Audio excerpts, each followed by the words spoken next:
Hi, good morning everyone. 4 a.m.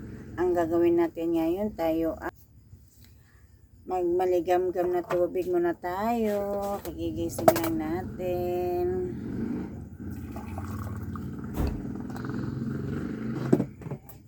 Ayan guys. Kasi kagabi, dami kong kinain munggo. Parang hindi ako natutunawan. So, ang inumin natin ay maligam-gam na tubig. Ayan guys. So, itong tipo ko. Damit ko. Sira na po. Yan. Sira na ang damit. So, baka may damit kayo dyan. Bigyan nyo naman ako. Ayan guys. Guys. Sira na po. Ano kasi ito? Tawag dito. Yung malamig, hindi mainit. Ayan, kahit yung sira-sira, sinusuot ko yun. Ayan, guys, good morning everyone! Good morning! Maligam-gam na tubig muna, pangtanggal ng mga toksik-toksik natin. Guys, kasi tuwing umaga talaga, ganitong ginagawa ko. Kasi nga, lalo na pag hindi ako natutunawan, ito po ang ginagawa ko. Ayan guys.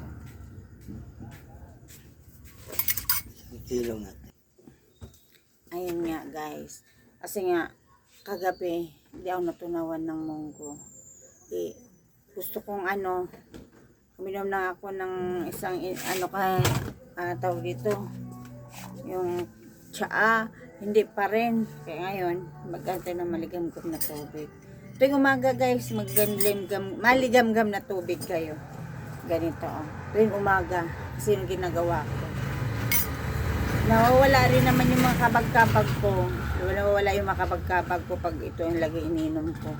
Pero, wag naman masyadong marami. Kasi, parang pag lagi namang parang nagda-dry din yung ko nito, skin. Pag lagi-lagi. Pero konti lang ang anuhin mo. Inumin, mga ganito lang kalaki guys. Yan lang ang tip ko sa inyo ngayong umaga. See you next week. Ay hindi, see you next vlog pala natin. Good morning.